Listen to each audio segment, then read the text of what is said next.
Broadcasting from the center of the military universe, Fort Bragg, North Carolina. This is the 18th Airborne Corps podcast, the official podcast of America's Contingency Corps.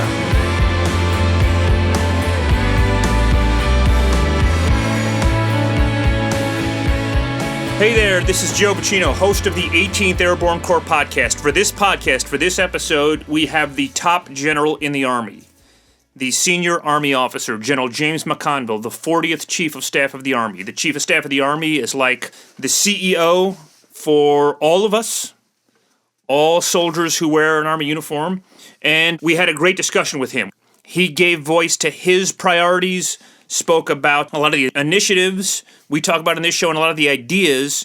He put a lot of meat on them and described the way leaders should be thinking about things like putting people first and modernization and addressing sex assault, sexual harassment. So over the course of about 20 minutes, we touched on all the topics that are priority for him today. This is a good discussion for Army leaders, for Army soldiers, to hear directly from the Chief of Staff of the Army. And one thing that resonated with me, he said, you don't inspire your equipment. You inspire your people. And that's why we put people first. That's why he's putting people first and focusing on that. But he described what it means in practical application, described how we should be thinking about people first and what it means for our leaders. So people first is about readiness. You know, the Army is people. That's clear from this discussion I had with General McConville. The Army is people. And we owe the country to care for and provide a safe environment and love all of our people. And so it was a really insightful discussion for me. I hope it's an insightful discussion for you.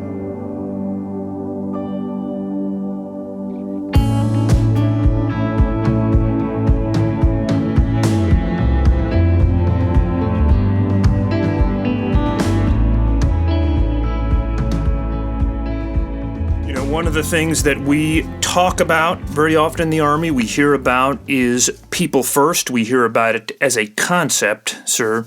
What does people first mean in practical application for our leaders, and how should our leaders and soldiers be thinking about this in their daily lives?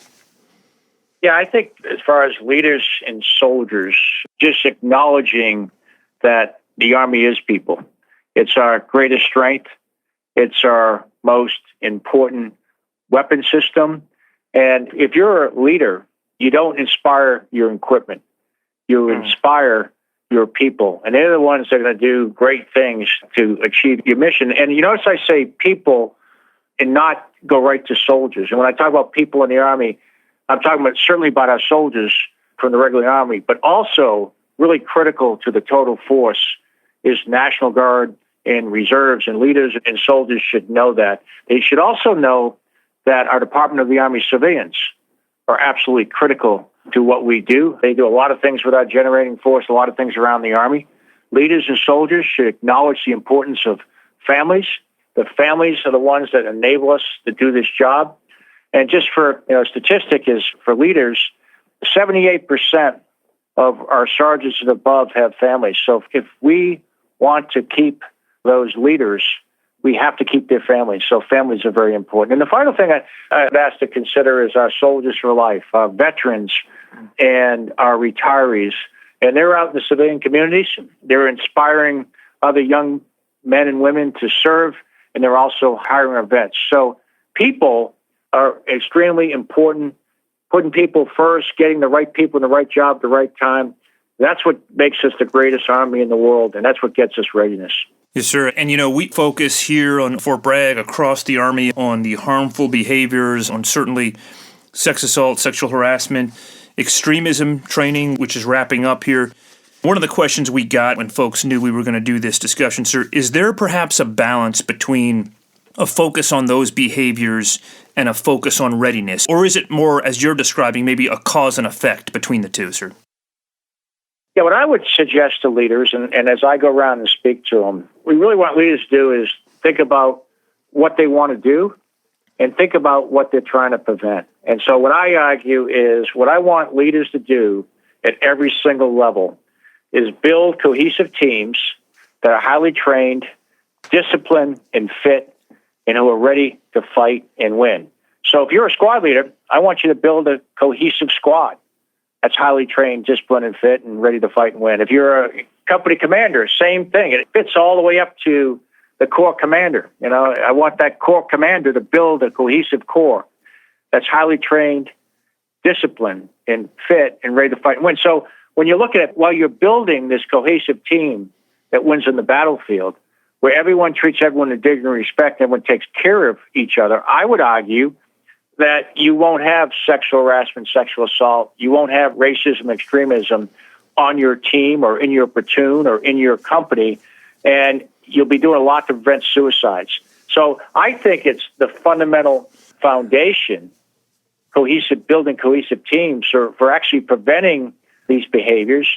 And in a lot of ways, it's not a separate act. It's all part of the same thing. It's all about building a team that can fight and win. That's what Readiness is all about. Yes, sir. And you mentioned the idea of racism in the ranks. We just talked to some soldiers here who went through the extremism training. They had great discussions with their peers about this problem, great discussions with their leadership engaged here on this problem. How should we be thinking about the idea of extremism across the Army in terms of the scope of the problem or what we should be looking for, sir? Well, when it comes to extremisms, there's the extremists on the left, there's extremists on the right. When I talk to soldiers, and we did our day up here with my team to make sure we had a chance to, have the small group instructions. And, everyone is allowed to have their own personal political beliefs. Mm-hmm. And in no way do we want to try to regulate what people are going to think. And many want an exact definition of what extremism is. But we have a pretty good idea when we see people attacking our way of life or trying to overthrow an election that just happened and using violence to do that. We have a pretty good idea what that looks like.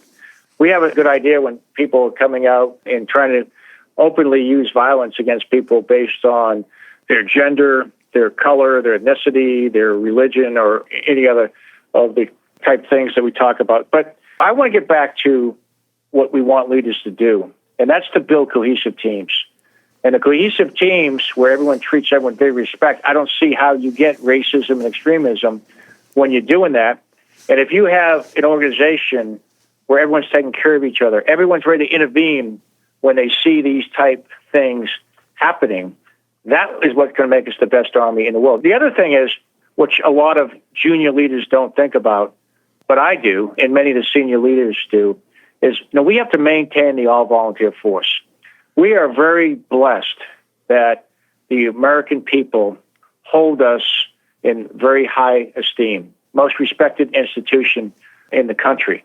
And we need to earn that every single day. When I came into the Army in the late 70s, that wasn't necessarily the case. And many of the younger people over the last 20 years are very fortunate that they are held in tremendous regard by the American people.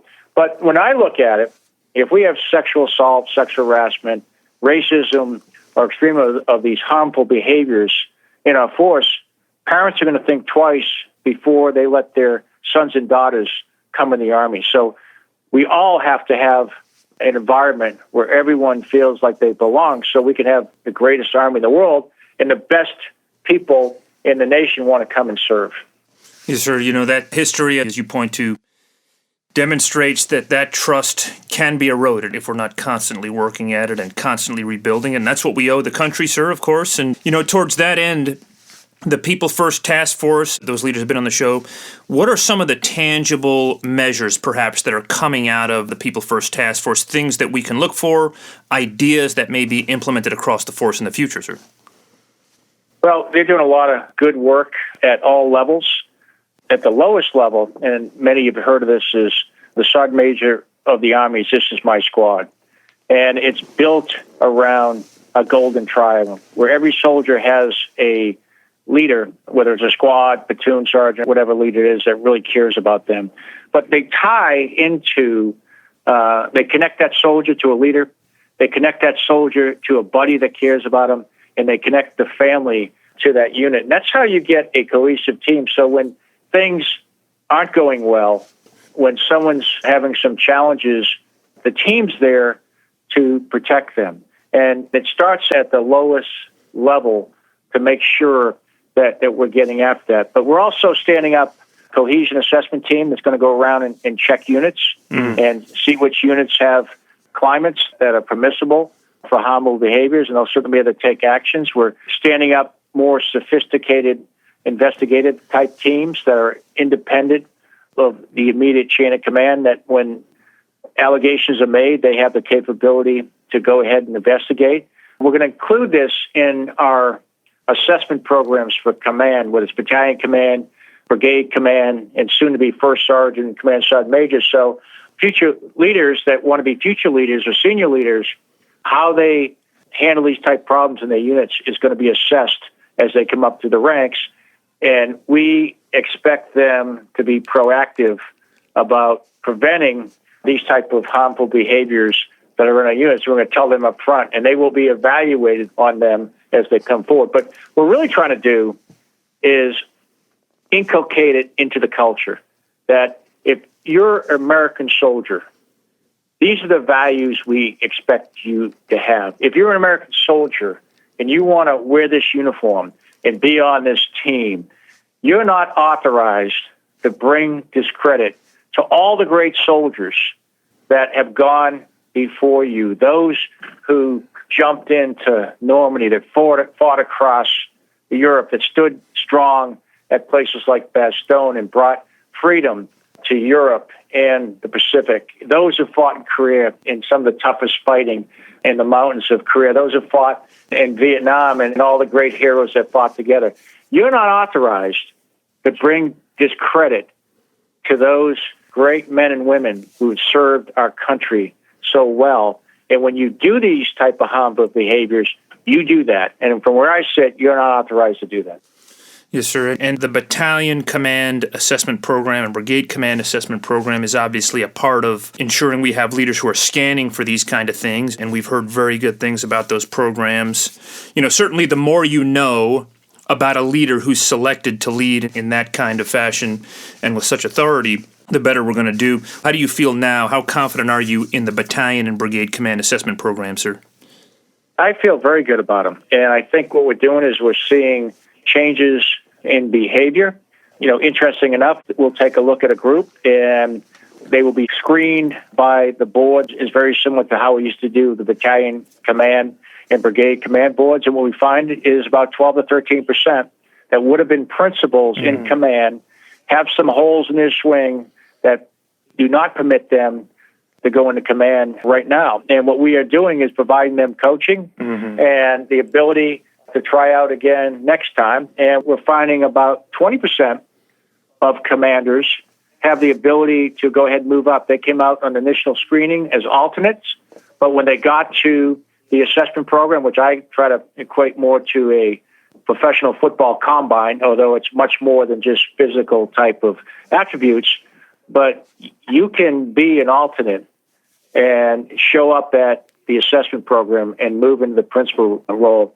And I think this is very, very important because sometimes I see some of the officers so concerned about their evaluations and they didn't get a perfect evaluation here or there, and they're really worried about their future. I would suggest to them, worry about your reputation as an officer that does the right thing the right way, and, you know, develop yourself as a leader.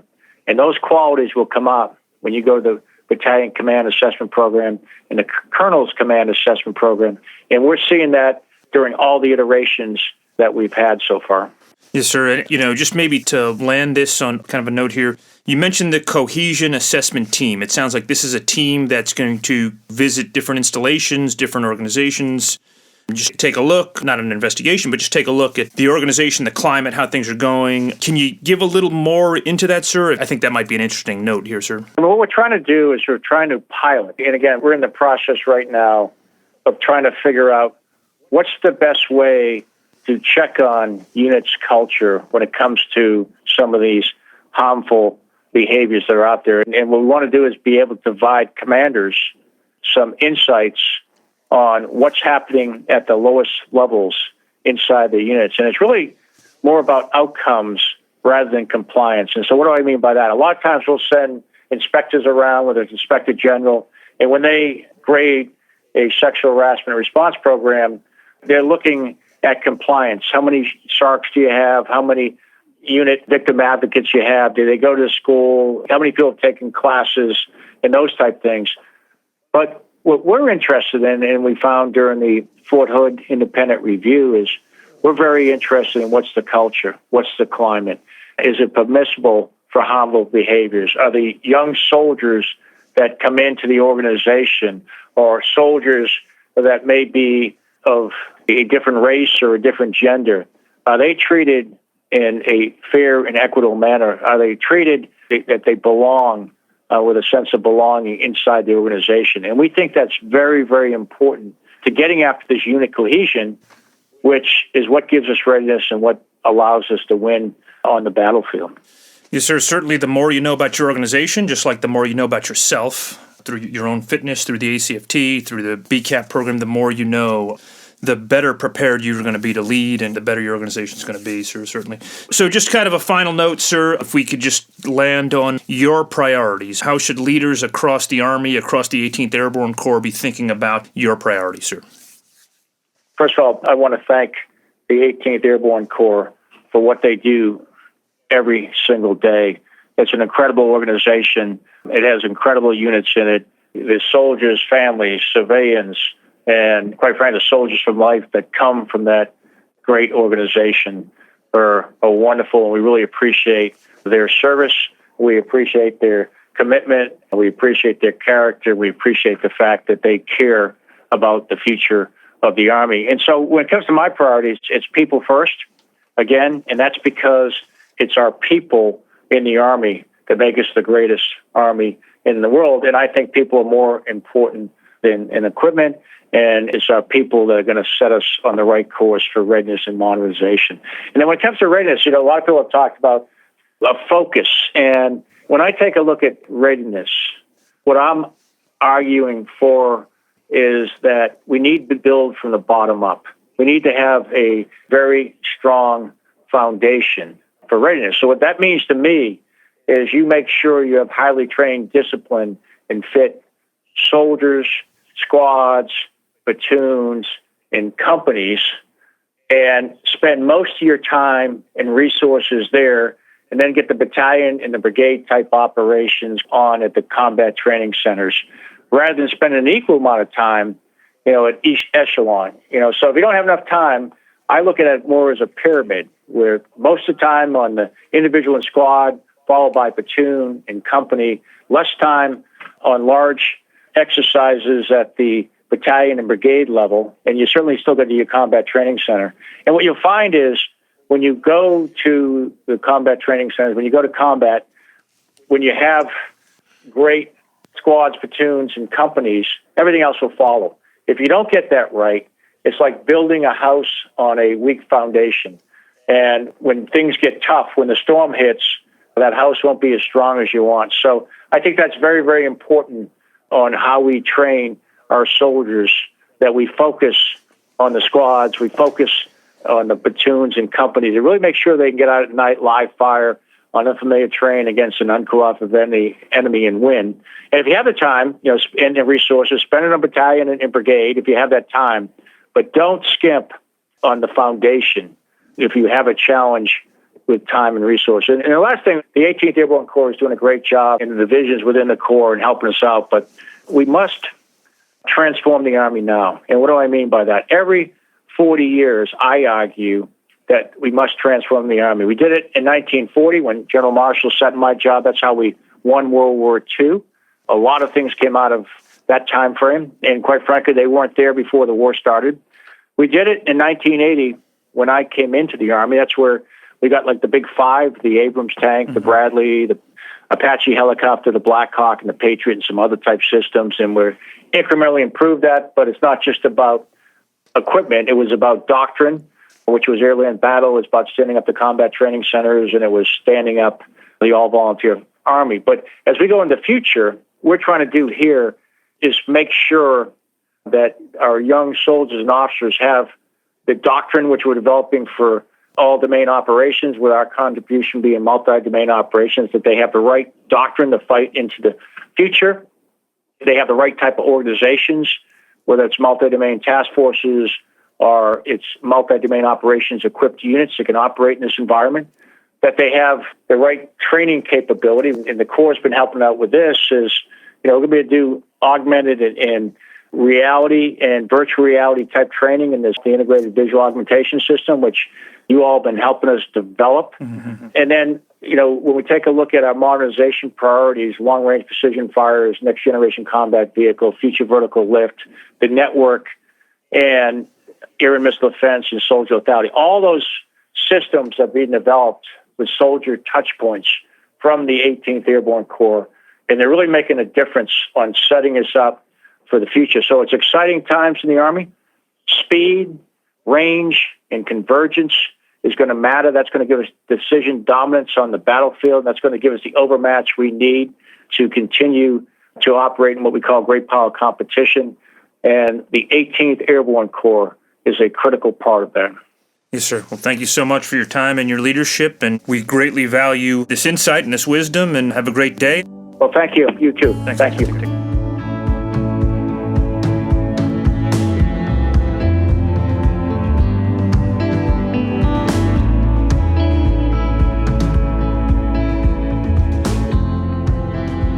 Okay, that was my discussion with General James McConville. General McConville, the Chief of Staff of the Army, really a lot to think about there, a lot to consider about where we are as an Army and where we're going as an Army under this leadership. I hope it was as insightful for you as it was for me. Certainly, one thing that was new for me is the idea of cohesion assessment teams going down, taking a look at units, organizations, installations, giving an external look, and then giving that feedback to leaders about their organizations. The more information you have about yourself, about your people, about your organization, the better that organization is going to do, the better prepared you're going to be to lead. So, okay, that was our discussion. Thanks so much for listening to the 18th Airborne Corps podcast. Please tell others about the show, and please keep listening to the show. Thank you.